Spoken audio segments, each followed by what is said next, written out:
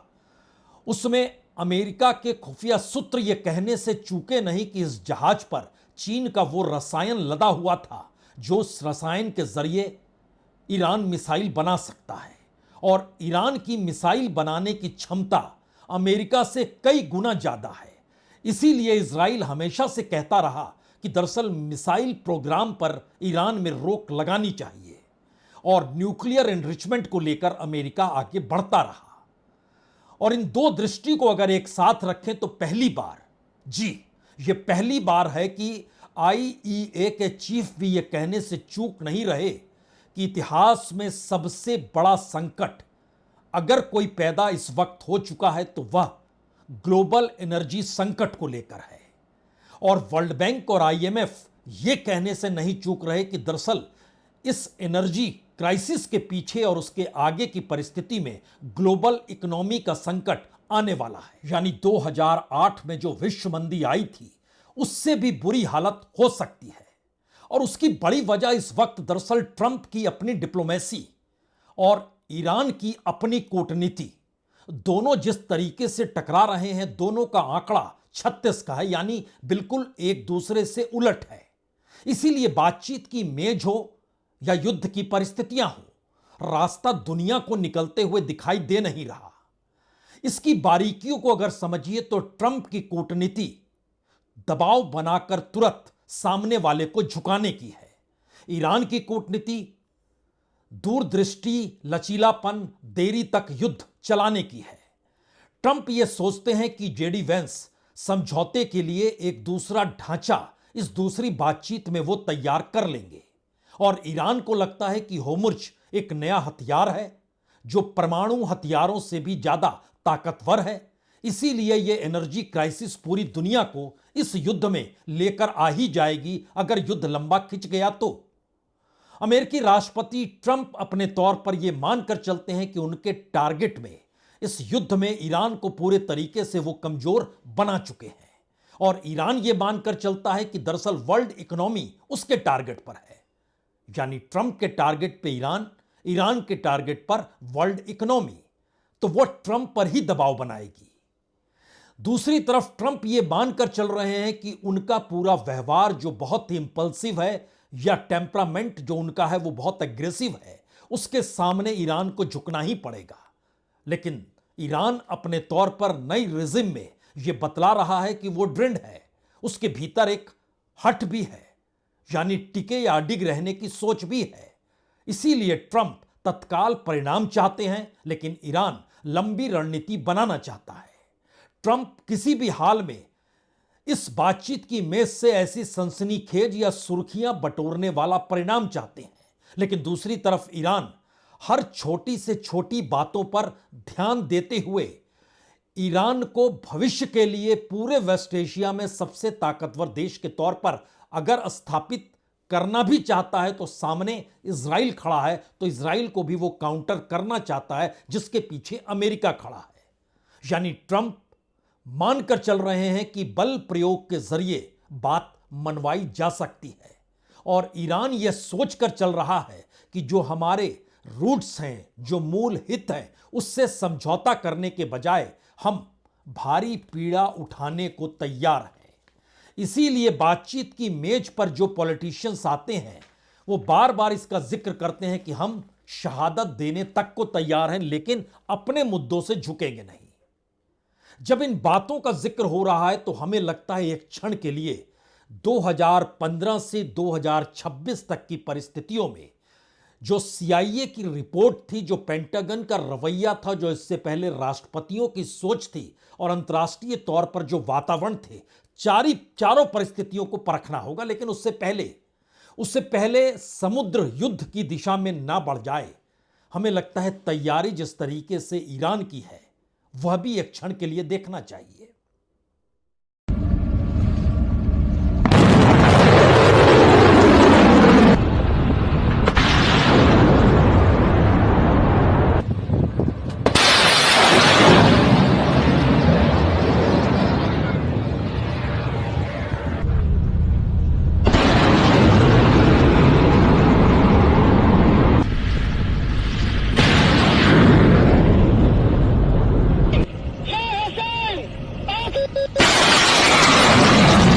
Iran अपनी मिसाइलों से अपनी ताकत दिखा तो रहा है, लेकिन ऐसा भी नहीं है कि आर्थिक नाकेबंदी जो अमेरिका ने की है उसको लेकर अमेरिकी सेना अपनी बातों को रखने के लिए जो पुराने उसके पास जो भी दृश्य हैं युद्ध लड़ने के, वह भी अपने तौर पर उसे जारी कर रही है, क्योंकि अमेरिकी राष्ट्रपति ट्रंप बहुत साफ मैसेज दे रहे हैं कि अगर बातचीत विफल हुई तो शत्रुता फिर से शुरू हो जाएगी। और ईरान कह रहा है कुछ भी हो जाए, सब कुछ त्याग दें, लेकिन होर्मुज़ के व्यापार को अपने नियंत्रण से नहीं त्यागने देंगे और लाखों डॉलर वसूलेंगे ही। और ट्रंप कह रहे हैं कि 28 फरवरी को मारे गए लोगों के बाद जो नया रिजिम आया है, उसके नए नेता, कमांडर, सुप्रीम लीडर अधिक समझदार हैं, लेकिन एक झटके में वो यह भी कहते हैं कि अधिक हिंसा होगी अगर फिर से युद्ध शुरू हो गया तो। इसीलिए अमेरिकन मिलिट्री भी युद्ध की परिस्थितियों से जुड़े हुए अपने विजुअल्स भी दिखला रहे हैं, दृश्य भी बतला रहे हैं।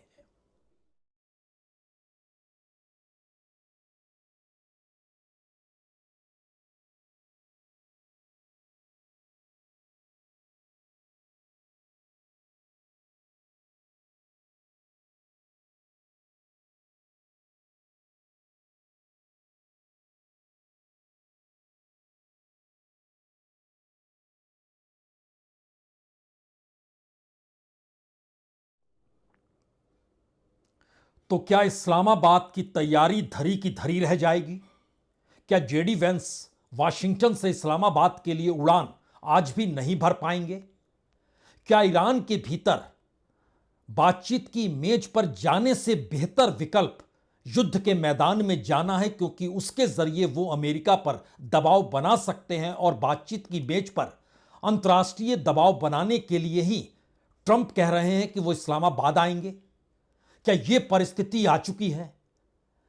दरअसल एक पन्ना इतिहास का और पलट लेना चाहिए, क्योंकि जब हमने जिक्र शुरू में 2015 की बातचीत का किया और बतलाया कि 2 बरस तक ये बातचीत कैसे चलती चली गई, तो इसमें वाकई याद कीजिए कि 11 साल पहले स्विट्जरलैंड के लाजेन में स्थित 160 बरस पुराने व्यू रिवेज पैलेस होटल में जो तैयारी की गई थी वो आज के इस्लामाबाद से कहीं बड़ी तैयारी थी। और उस वक्त अमेरिका के विदेश मंत्री जॉन कैरी के साथ 5 मुख्य वार्ताकार थे, लेकिन उसके साथ साथ विशेषज्ञों की एक पूरी टीम थी। इस वक्त तो जेडी वेंस हैं, उनके साथ ट्रंप के दामाद हैं, विशेष सलाहकार हैं विटकॉफ। लेकिन यह बार बार माना जाता है कि सौदेबाजी हर दृष्टि से कूटनीति होती नहीं है। रियल एस्टेट की सौदेबाजी और डिप्लोमेसी युद्ध के क्षेत्र में ना जाने से पहले की परिस्थिति को ताना बाना बुनना दोनों दो अलग अलग चीज है जो किताबों से नहीं सीखी जाती। इसके लिए आपके पास अनुभव होना चाहिए और शायद इसीलिए आज जब जेडी वेंस या फिर उनके साथ सहयोगी टीम का जिक्र हो रहा है तो एक झटके में उस वक्त विदेश मंत्री जॉन कैरी और खास तौर से उस वक्त जो अमेरिकी वार्ताकार वेंडी शेरमैन, उन्हें बाद में विदेश मंत्री, उप विदेश मंत्री अमेरिका में बाइडेन के दौर में बना दी गई। और इस पूरी टीम में सीआईए के वो लोग शामिल रहते थे जो ईरान को लेकर विशेषज्ञता हासिल किए हुए थे। ईरान के भीतर मौजूद यूरेनियम को लेकर उन्होंने विशेषज्ञता हासिल की थी। इसीलिए जो बातचीत हो रही थी उसमें मुख्य जोर इस बात को लेकर था कि ईरान हर हाल में परमाणु हथियार ना बना पाए। इसीलिए जो इनरिच यूरेनियम है उसके आश्रय हथियार बन सकते हैं या नहीं बन सकते हैं, वो हथियार किस शेप में होंगे, क्या उसे सैटेलाइट पकड़ पाएगा, उससे पहले जो भी गतिविधियां बंकर में होगी उसके हिस्से में अगर सैटेलाइट उन बातों को नहीं पकड़ पाता है तो फिर सीआईए की वह टीम जो विशेषज्ञता के साथ परमाणु नियंत्रण रखना चाहती थी ईरान के भीतर, उस पर स्टडी करती थी। लेकिन ट्रंप के दौर की स्थिति बिल्कुल अलग है। दामाद जेरेड कुशनर, विशेष सलाहकार स्टीव विटकॉफ, ये एक ऐसी परिस्थिति है जिसमें ट्रंप ये मानकर चल रहे हैं कि सौदा करने निकले हैं और सौदा हो जाएगा। लेकिन नई परिस्थिति में ईरान सौदे से हटकर युद्ध की उस परिस्थिति में बार बार अमेरिका को ले जाना चाह रहा है जहां पर युद्ध इतना लंबा खिंच जाए कि वह ग्लोबल वार में तब्दील भी हो जाए और ग्लोबल इकोनॉमी के जूझते हुए वह विकसित देश जो ये मानकर चलते हैं कि अमेरिका समाधान का रास्ता निकाल लेता है या समाधान वो कर सकता है, वहां पर अमेरिका फेल हो जाए। और अमेरिका के फेल होने का मतलब बहुत साफ है, इजराइल की ताकत खत्म होना। और इजराइल की ताकत खत्म होने का मतलब है वेस्ट एशिया में एक नए सुपर पावर का उदय जिसका नाम ईरान होगा। और स्ट्रेटजिकली पहली बार यूरोप माइनस अमेरिका और ईरान प्लस चीन और रशिया, यह एक ऐसी परिस्थिति होगी जो एक झटके में ब्रिक्स की ताकत को बढ़ाएगी, एससीओ की ताकत को बढ़ाएगी, क्वाड की ताकत को कमजोर करेगी। सी में चीन का जो प्रभुत्व है या चीन की जो ताकत है उसके सामने अमेरिका के लिए मुश्किल खड़ी होगी। ऑस्ट्रेलिया और जापान को भी अपनी नई स्ट्रेटजी कम से कम सी विंग को लेकर तो क्रिएट करनी ही होगी जहां अमेरिका माइनस होगा। और यह तमाम परिस्थिति धीरे धीरे उस इकोनॉमी की दिशा में जाएगी जो अभी तक डॉलर से चल रही थी और यह चेतावनी इस युद्ध के साथ धीरे धीरे बड़ी होती चली जाएगी। यानी सबसे बड़ा सवाल जो आखिर में है, बातचीत की मेज पर ईरान को आप हरा नहीं सकते हैं और युद्ध आप जीत नहीं सकते हैं, तो तीसरा रास्ता होता क्या है? शायद डिप्लोमेसी का यह वो रास्ता है जिसमें पहली बार पूरी दुनिया जिसे अमेरिका ने अलग थलग छोड़ दिया है, या तो उसको साथ लेकर खड़े हो जाइए या फिर